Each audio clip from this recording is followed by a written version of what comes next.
नमस्कार मित्रांनो, आपण 10,000 एक क्षेत्रात ऊस लागण केलेली आहे.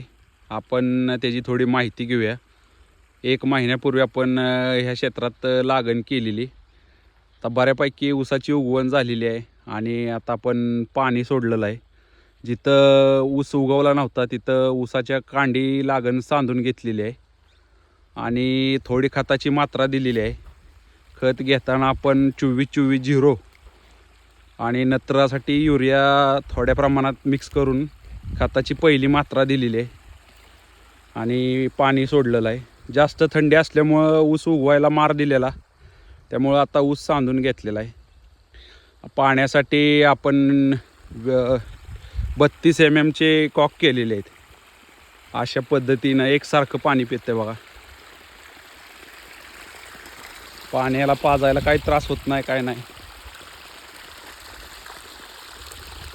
तर आता आपण याला परत बाळभर करून घेणार आहे, एक फुटव्याची संख्या ॲडजस्ट झाल्यानंतर. धन्यवाद मित्रांनो. आपण आपल्या चॅनलला सबस्क्राईब करू शकता, लाईक करू शकता. यस फार्मर आपल्या चॅनलचं नाव आहे. धन्यवाद मित्रांनो.